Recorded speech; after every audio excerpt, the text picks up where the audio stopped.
Okay, this is a test. This is a test. This is a test. This is a test. How's it looking? Not too shabby? Looks pretty good up there on the big screen. Okay, let's do a side by each comparison, shall we? Bang. Record. Now we are recording on two different devices. Got one there, got one there. I got my big screen up there, so got one there, got one there, got my big screen up there. Hey, hey, phone, meet phone. Hi, phone. How you doing, phone? I'm doing pretty good, phone. How are you? Not too bad. What's that up there? Oh, it looks like it's us. It is us, isn't it? It is us. Look at there. How cool is this? I mean, come on with each other. We're gonna have to go out and have a good time, right? Absolutely. Definitely, positively. Now, when I get over here back to this handsome guy, okay, nice of you to join me, you two. Okay, I'm gonna watch some TV. You can watch me watching TV if you'd like. What? What? You you guys want to talk to each other again? Fine, go ahead. How you doing there? I'm doing pretty good. What's Steve doing? Oh, he's watching TV. Don't bother him. He's watching TV. Oh no, he's watching me now. Oh yeah, he's watching you. Oh, now he's watching me. Now he's watching you. This sucks. Oh, you got a problem? All right, forget you guys. All right, let's see how this all looks on. Oh, I did want to see. By the way, I got a new device.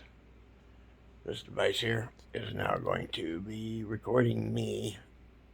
Let's see. No, this device is going to be. Don't you worry about what I'm going to do with my devices. I'll do with what I want, when I want, the way I want to do with it, how it gets done with. You know what I'm talking about? I know that you do. We'll catch you later. Oh my God. I could talk for months about Carissa.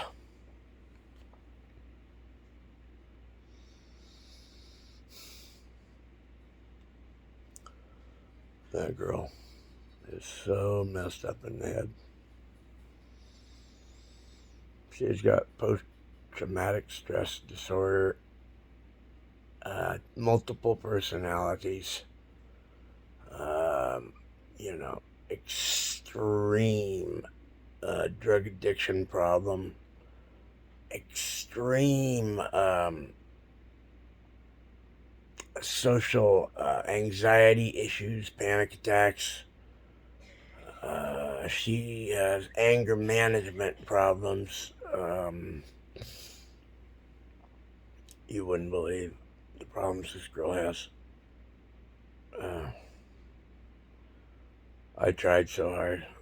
I spent $3,000 on presents for her children. She has three children who she claims to love more than life itself. Particularly, the littlest one is the one she feels like she still has a chance to be a mother to the youngest, Kai Kai. She's her loved child. Oh, to look at her when she's thinking about him, and it just melt your heart. She apparently, seems to be head over heels in love for this little boy who's in CPS, who's staying with her father, by the way.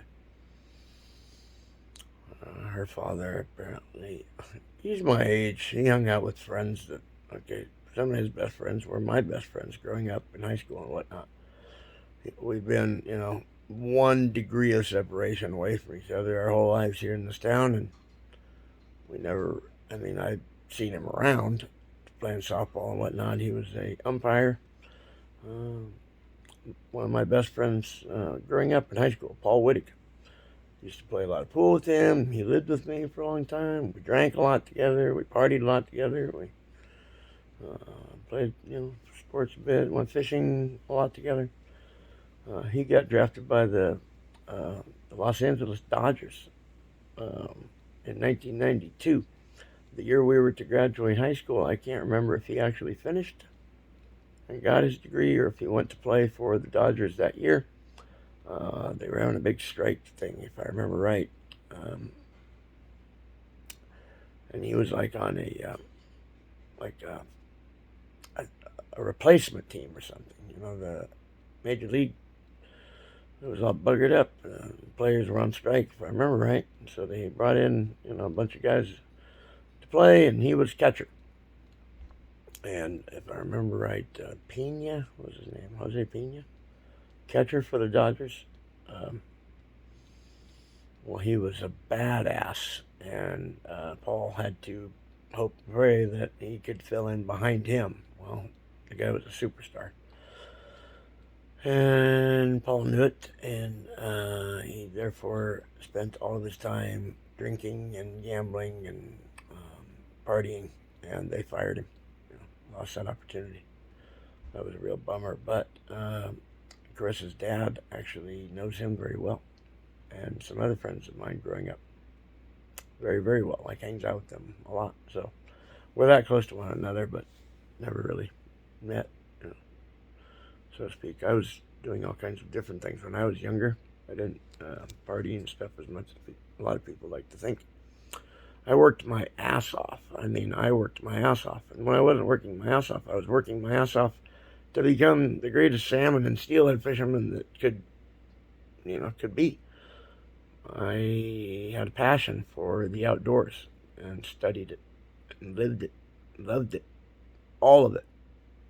Deer and elk hunting, hiking, camping, fishing, salmon and steelhead fishing, particularly in the rivers. I dedicated myself. I spent thousands and thousands of hours, literally. I was a guide. I took people fishing. I would row them down the river in called a drift boat for floating down rivers, Mackenzie drift boat style, and catch salmon and steelhead. How in the hell did I get off onto this topic now? Oh, how close we were. Yeah, Paul and all those guys fishing. I spent most of my younger years there fishing. I was dedicated to it. I was going to be like Jack, my friend Brian Alexander's dad. He was my idol. He was a salmon steelhead guide, fishing, hunting guide, outdoorsman extraordinaire. Taught me everything I knew. I loved that man. I didn't make it to his... he was out fishing.